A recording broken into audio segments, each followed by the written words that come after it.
You're watching NBC4, working for you. Live from the area's leading news station, this is News 4 at 6. A thunderstorm roared through parts of our area this afternoon. Big winds, some lightning, lots of rain. But it could be that we ain't seen nothing yet. Good evening. I'm Jim Vance. Doreen is off tonight. Veronica Johnson is up in the Weather Center with word that if you're planning a picnic this weekend or an outdoor party, forget about it. Veronica?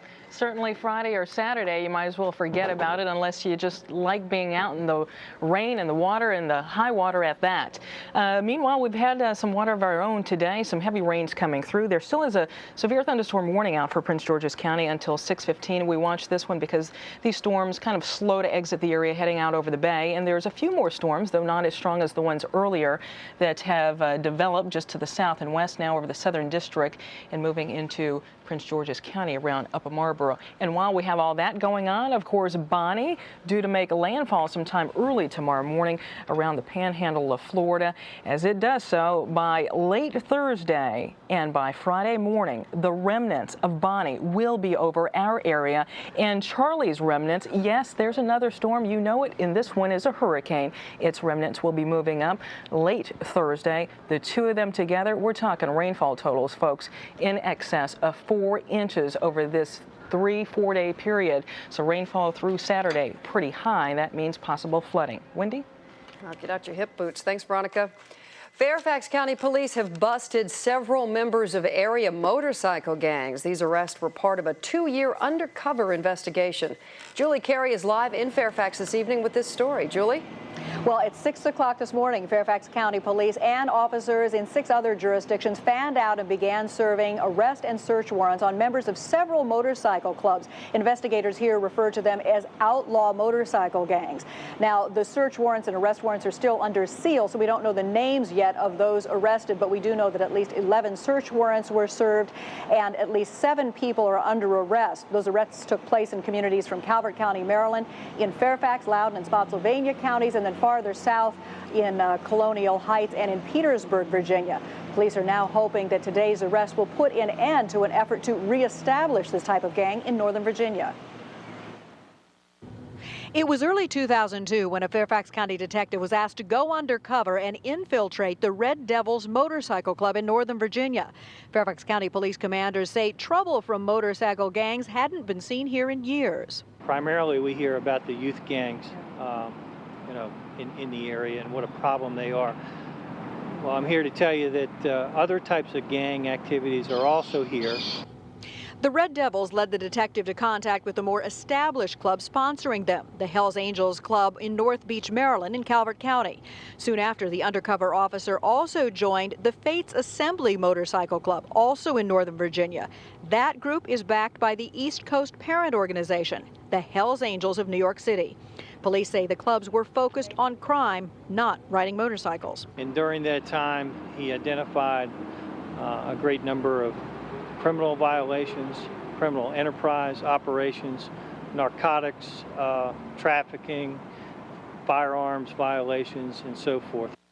The investigation is expected to bring more arrests, and police hope an end to this type of gang activity in Northern Virginia. It is something that we detected that the Hells Angels was trying to establish a club, an organization within Virginia. It hadn't been done in recent years. We saw that coming through this investigation. We put a stop to it and disrupted it, and we plan on continuing to disrupt operations. Again, when the arrest and search warrants are unsealed sometime in the next 12 to 24 hours, much more will be revealed about this investigation and the kind of criminal activity that was allegedly underway. We do know that the charges filed today range from firearms and narcotics charges, promotion of gang activity, and several probation violations. Reporting live from Fairfax County, I'm Julie Carey. Back to you. Thank you, Julie. A guilty plea today in the shooting death of an 8-year-old girl who was killed while she was watching television in a relative's house. 8-year-old Chelsea Cromartie was killed in May when a bullet crashed through a window at her aunt's home, striking her in the head. Ricardo and Rashid Hall both pleaded guilty this morning to second-degree murder, and they each now face 5 to 40 years in prison. They'll be sentenced in November. Chelsea's family was not happy with today's plea, saying the men deserved a much harsher sentence. There is some new information tonight about the suspect in the Maisha Lowe murder investigation. Joshua Ross may be linked to another murder. Ross was arrested and charged with the shooting death of Lowe last month. The 15-year-old girl was killed as she sat in a car on F Street in Northeast D.C. Chris Gordon joins us now from the D.C. Superior Courthouse with more on this story. Chris? Jim, at a court hearing today, 20-year-old Joshua Ross was ordered to be held without bond and face trial for murder. The mother of 15-year-old Maisha Lowe came to court to look at the man charged with killing her daughter. 20-year-old Joshua Ross is being held without bond for murder. Maisha Lowe was the unintended victim of the shooting. She just got an opportunity to see the alleged person who totally destroyed her life, and she just wants some peace for right now. 15-year-old Maisha Lowe was sitting in the back of a parked car with two other women on July 24th, just before midnight. A car pulled up and someone started shooting. It appears the target of the attack was a boyfriend of one of the other girls. We've also found out today that this young man may have been involved in another killing on July 14th. And another killing that was murdered. The shooting happened here at the corner of Montello Avenue and Holbrook Terrace in Northeast Washington. It was July 14th. Gregory Gibbons was killed with a 9mm handgun during an apparent robbery. Rachel Ford works for the Corrections Department and says she's called police to report drug activity and violence in her neighborhood. Because sometimes I can be in the house and I can hear a gun go boom, boom, boom, boom, boom, boom. Okay, and then I'm always going to hit the floor because a bullet knows nobody. It can come right in my house. D.C. Detective Tony Patterson says ballistics evidence links the gun used on July 14th in the Trinidad neighborhood with the gun that was used July 24th to kill Maisha Lowe. Joshua Ross has been charged with first-degree murder while armed. If convicted, he faces the possibility of life in prison. We're live at the D.C. Superior Court. Back to you in the studio. Chris Gordon. Thanks, Chris. Yet another person has gotten sick at the University of Maryland, and officials think the norovirus is to blame. That's the same flu-like illness that sometimes spreads on cruise ships. But health experts still don't know where the virus came from. This latest person with symptoms got sick at the Clarice Smith Performing Arts Center last night and that person was taking part in a music camp and had stayed in La Plata Hall. 100 high school students from Chicago got sick after staying in the same dorm over the weekend. Now, school officials are disinfecting every building that was visited by those students. Finally, the district has selected a new school superintendent. Clifford Janey was formally introduced this afternoon. James Adams is at the school board headquarters now with more on this story. James? Well, Jim, observers who met him for the first time used words like refreshing, energetic, and they say he just brings a new spirit and attitude to the D.C. school system. Some members of the collaborative say they were most impressed because he brought a matrix of data with him when he came to apply. He showed how students improved while he was superintendent of the Rochester schools. He brings solid credentials, but he's got a rough road ahead. Janey says the stars were aligned. His skills and abilities match the needs and desires of one of the nation's most troubled school systems. Creating a bridge and a link between developing and accelerating student achievement and taking care of the business side of the house.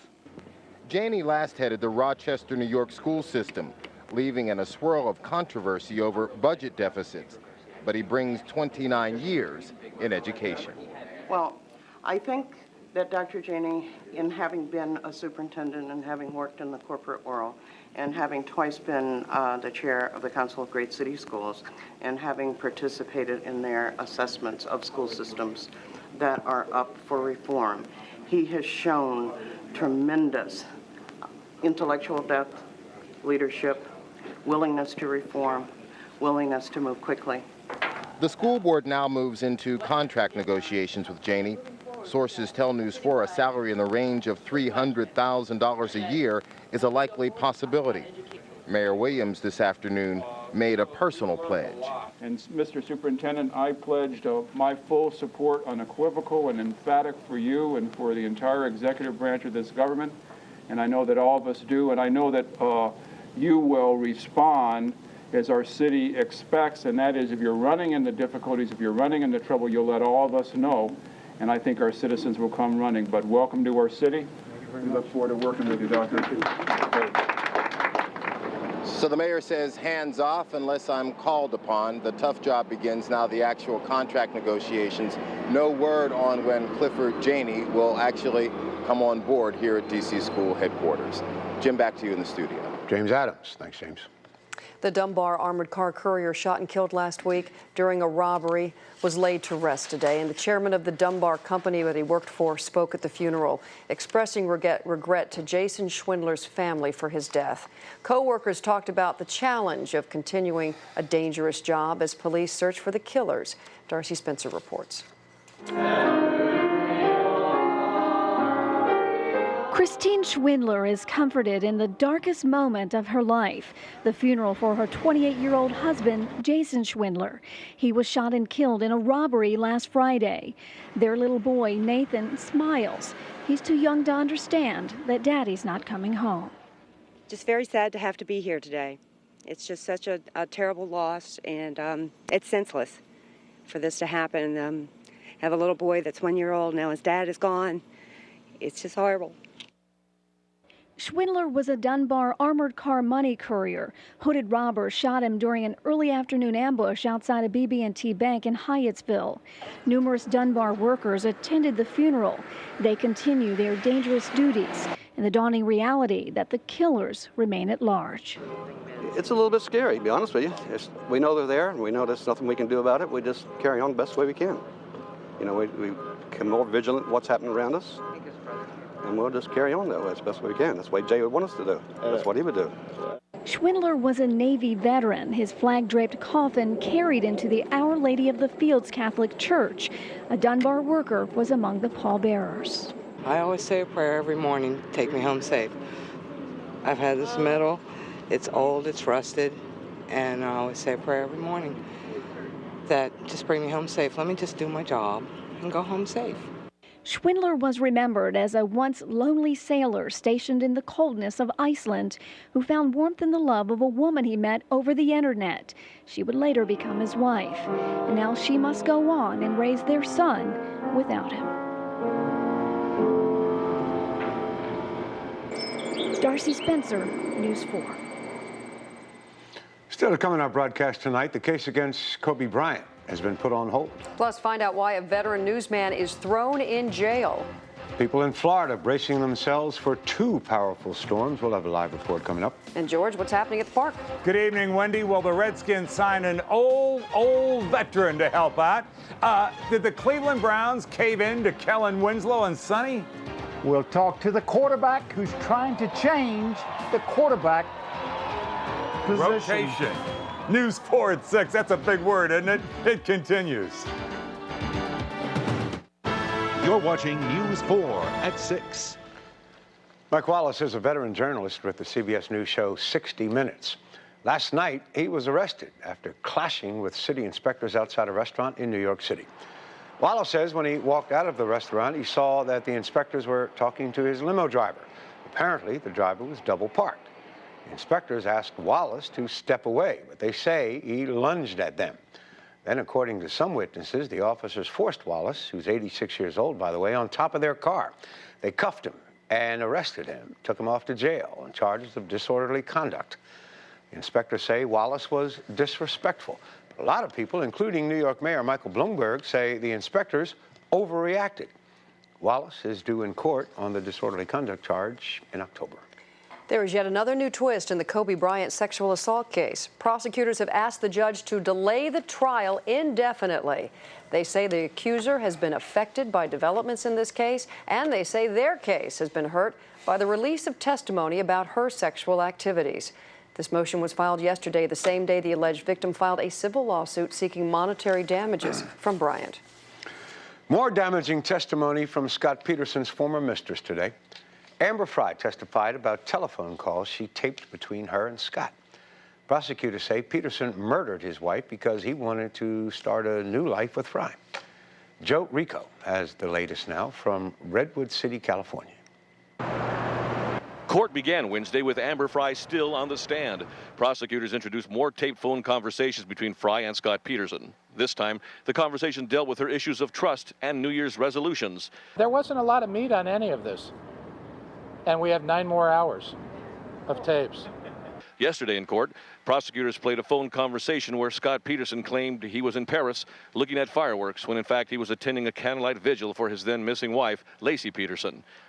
Everybody else is spending 16, 17, 18, 20 hours a day desperately looking for Lacey. And he's engaged in this phone conversation. It's unbelievable what it tells you about his character. The defense is expected to attack Fry's credibility, painting her as a woman scorned. And they're going to characterize her in the defense cross-examination as a scorned lover and a snitch. By the way, I don't think it will work. Prosecutors hope Fry's testimony and the taped phone conversations help bolster their theory that Peterson was a chronic liar who was capable of murder. Scott Peterson's defense has acknowledged all along that he did cheat on his wife and that he is an adulterer. But they argue painting him as a murderer is just too big a leap. From Redwood City, California, Joe Rico, News 4. It's unusual, but there's a lot of activity up on Capitol Hill. Congressmen there, they're trying to figure out the best way to reform the intelligence community. We'll take a look inside that debate coming up. Coming up next, we're going to have a live report from Florida where they are bracing for not one, but 2 big storms. Veronica Johnson's going to join us in a couple of minutes to tell us how it's going to affect us. You're watching News 4 at 6. Tonight, residents across Florida are bracing for what could be a double whammy. Over the course of 2 days, 2 tropical storm systems are expected to come ashore. They are Tropical Storm Bonnie and Hurricane Charlie. Jay Gray joins us live from Tampa, where tonight with more. Jay? Well, good evening, Wendy. And this is that time we always hear about the calm before the storm. We have patchwork clouds here in Tampa, a lot of sunshine, calm waters, really providing few clues that the entire Florida Gulf Coast is bracing for some heavy rains, high winds, and back-to-back storms. Rain is the real concern in the Florida Panhandle. Panama City was already soaked by intense thunderstorms, and now Bonnie is on the way. Our main concern with this system is going to be the amount of rainfall that may come with it. And this is only the first wave of a 2-fisted tropical punch expected to pound the Florida coast. Now a hurricane, Charlie is gathering strength and cutting a path toward the lower Florida Gulf Coast. Annabelle, they're taking truckloads out there. I just like to be prepared. So, and my husband never believes anything's ever going to happen, so he would never buy these things. Commissioner Greenberg? Yes. Commissioner Garvin? Yes. Emergency management teams are working around the clock, and so are local crews, pulling boats to higher ground and securing whatever they can. We take as many of them as we can, and then we have to stop. Locals and tourists are split, some packing to outrun the storms, while others are planning to ride out the hurricane. And already there is a partial evacuation notice in effect for areas of the Florida Keys. Now, Bonnie, which we are hearing is gathering strength and could actually be a Category 1 hurricane before it makes land, is expected to make landfall early Thursday morning near Panama City. Charlie, not far behind, but is further to the south, expected to first affect the Keys about 24 hours later. That's early Friday morning. In Tampa, I'm Jay Gray. Now, Wendy, back to you. Thanks, Gray. Jay Gray. Going to be a rough couple. I know it's going to be a rough couple of days down there. But of course, we want to know what it means for us. Well, for us, because we're so self-absorbed. Right. Still a strong storm. It's going to channel all that energy and all that moisture right up the East Coast. So for a couple of days here, not just from Bonnie, but also from Charlie's moisture, we will get some heavy rain. I said earlier, we're going to be floating. Well, the ground is going to be very, very soggy. So do what you can in preparation for that. Meanwhile, earlier today had the hail. We even had the lightning. This Fairfax County near Vienna. Lightning struck house in the 9,000 block of Glendevi Court in Oakton, Virginia. 2-alarm fire, probably caused by a lightning strike. And we also had heavy rain that came through the area. And as I said, some hail, even some penny-sized hail throughout the area. The heavy rain, yes, we do have video of that as well. There's hail with it, gully washer type rain. It came down hard. Those are the leaves, and a green leaf had that, so probably just pulled off the tree from the intense downpours here, folks. just scrambling to get by. This just about an hour and a half ago. But hail was reported in the District, Falls Church, Annandale, and even Chantilly. Meanwhile, that storm has pulled off to the east, had a rainbow earlier. There you can see it on the far left-hand portion of your screen as we pan out a little bit more. And we're not going to have clear skies tonight, but we are likely to see some parting of the sky, so I do think that we'll see some partly cloudy conditions. Started the day at 70, and as a matter of fact, we dipped down to 70 degrees when the storms blew through as well. 86, that was the high today, closer to the average. The June rainfall now over 4, or I should say since the beginning of June, our rainfall is 4 inches above normal. Here's what's left on today's rain. It's over Prince George's County, just east of us, Upper Marlboro and areas around Anne Arundel County. Heading out of the area, just a little bit of lightning left now, just down around I-301. Meanwhile, another little area that's been moving up from the south, this one hitting the northern neck, areas around Montrose and on down to the south and west. But as I open it up, we're clear behind all of that, so once this moves out of here, that should be about it. That severe thunderstorm watch that was out until 8, likely to be dropped, I think, very shortly now. In terms of rainfall amounts and in terms of winds with this system, our winds went as high as 65 miles per hour. This one clocked at Nova Annandale campus in Annandale, Virginia. Winds again pulling out of the south now and much lighter. 42-mile-per-hour wind gusts reported there in Anne Arundel County with rainfall upwards an inch and a quarter there, and you can see how heavy it was raining, nearly at a rate of 8 inches per hour. That's the kind of rain we're going to have coming up over the next couple of days. The rain that comes down hard, the rain that comes down fast, and the rain that comes with some high winds because it's coming down so fast. Here's our weather front, the one that caused today's storms. It's moving to the east. Skies, though, with still a lot of moisture in the air, again, never going mostly clear. Our attention, though, is down to the south with Tropical Storm Bonnie that's moving northeast now at 12 miles per hour. That puts it right up over the panhandle of Florida sometime early tomorrow morning. And then it continues tracking on further to the north. Late Thursday, it's over areas around Georgia. So Atlanta, Macon getting some heavy rain. Same thing, too, around areas of South Carolina eventually as it moves up. And now, Charlie, it's a hurricane because the winds are up over 74 miles per hour. This one taking a track just south of Jamaica, producing some high winds and some rain. And by Sunday, it makes its moisture, makes its move right up into the mid-Atlantic. Let's go ahead and quickly get through the futurecast. I wanted to show you those rainfall totals again from the district east to Ocean City, Rehoboth, and from areas around Lynchburg on east to Newport News, over 4 inches of rain. This is a lot of rain. Again, do that preparation early. Clean out your gutters. Do what you can around the base of your house. Tonight should be quiet then. Muggy and humid, 70 the temperature, 82 tomorrow. I think it'll be quiet in the morning with most of the rain moving in during the afternoon and evening, and especially tomorrow night into Friday morning. We'll have some heavy rain, and then another wet wave of heavy rain Saturday afternoon and Saturday night. Right now, I do think that we could salvage some of Sunday for the weekend. Let's hope so. Thanks, Veronica. Winter seems far away on a day like this, doesn't it? But the Energy Department is already warning that home heating costs are going to cost you a lot more this year. The government says most U.S. households will see their heating bills jump 10 to 20%. The biggest increases will be for people who use natural gas, but the cost of heating oil, electric heat, and propane also have gone up. Experts say the increases are due to tight supplies and uncertainty in the Middle East. Still ahead on News 4 at 6, a wild scene on the streets of D.C. as suspects in a stolen bus are chased by police. Family and friends have come together to say goodbye to a fallen armored car guard. And what should the role of a national intelligence czar actually be? We'll take you inside the debate. It's going on Capitol Hill next.